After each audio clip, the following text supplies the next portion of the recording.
They're saying that not only do you have to increase your ability to pay for your rights from $200 to $200, you now also have to come out of pocket in order to have your firearm rights across the board. Does this sound anything like history where, oh, I don't know, you have to own land to vote, you have to do a poll tax to vote, any of these things? Because they're both rights.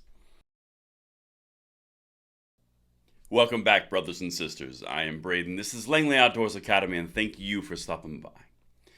All right, guys, unbearable news. It is spreading. We have now got New Jersey coming out and emulating the worst Frankenstein features of gun control across the nation. We've got some gun insurance from San Jose, California. We've got some character references from New York. Sensitive places abound.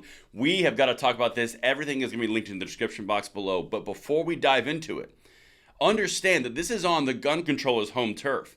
We are on offense, we are winning, and we are forcing them to respond to our moves. And that is incredibly important because we are going to pass the blessing of the Second Amendment along to the next generation.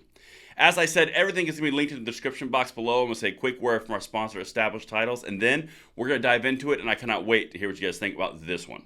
The Established Title Packs give you 1 square foot of dedicated land in an estate in Edelston, Scotland, along with a certified crest like you see right here.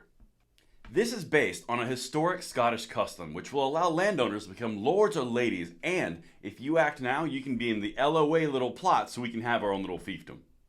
This is a fun and novel way to preserve the woodlands of Scotland. They work with global charities, One Tree Planted and Trees for Our Future to support global reforestation efforts.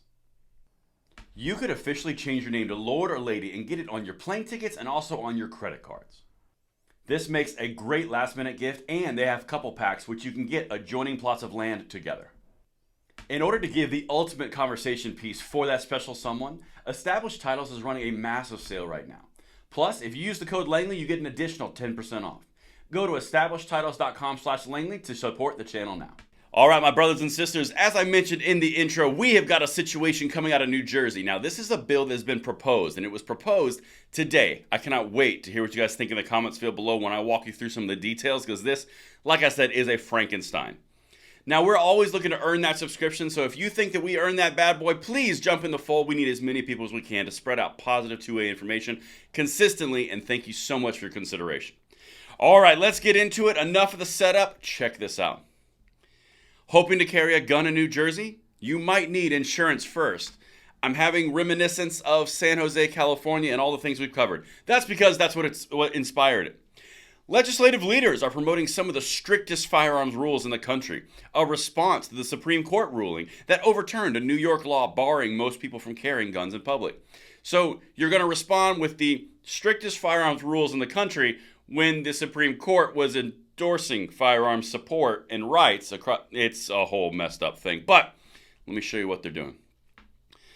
New Jersey residents hoping to carry guns in public would first be required to buy insurance and complete gun safety training under a measure to be introduced by legislative leaders on Thursday.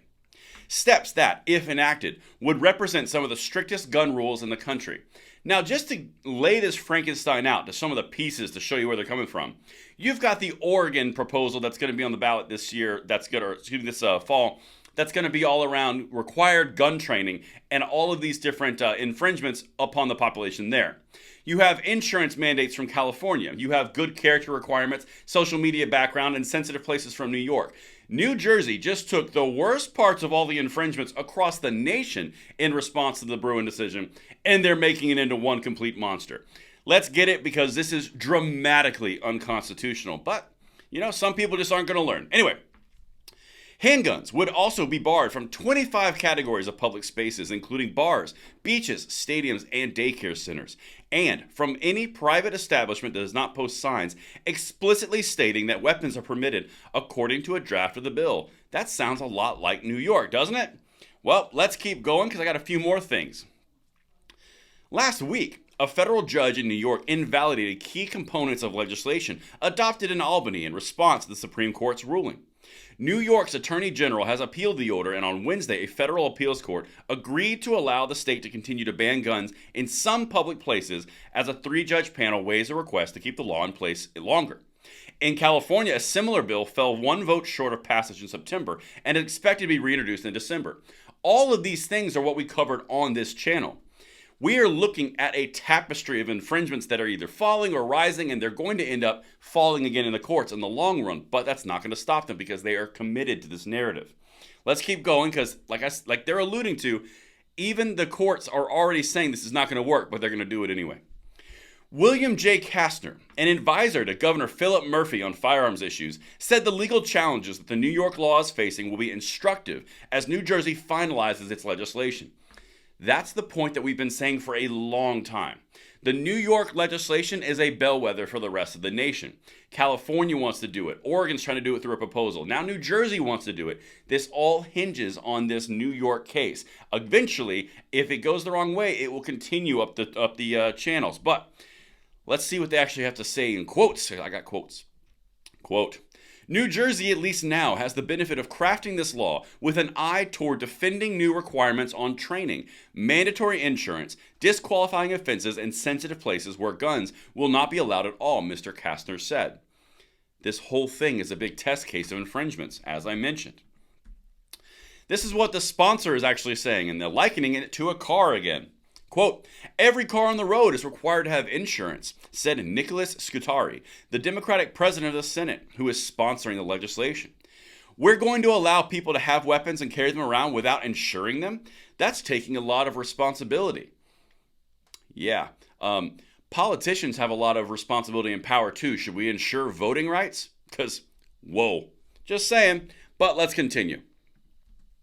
The bill, as proposed, would require applicants to submit 4 non-family character references, all of whom would be interviewed by law enforcement representatives before a permit could be issued. Residents convicted of many crimes, including violating a restraining order, would be disqualified from obtaining a carry permit. So you're going to go through the good character references from New York. Again, that Frankenstein part, by law enforcement and interviewed 4 people. This is crazy. And here's the last one, and this part is the death knell because this is dramatically unconstitutional. Listen to this. The licensing fee would increase $200 from repeat that again, from $2 to $200. And gun owners would be responsible for paying for gun safety training that would include online instruction, in-person classes, and target practice at an approved range.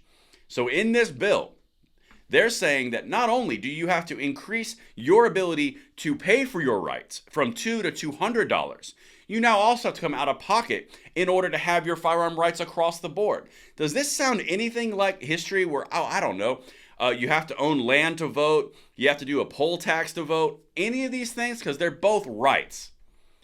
This is why it's going to be struck down, and the more and more that they try, the more and more foolish that they look. And that's what I've got for you guys. Let me know what you think in the comments below, and I will see you on the next episode. I'm Braden. See you later.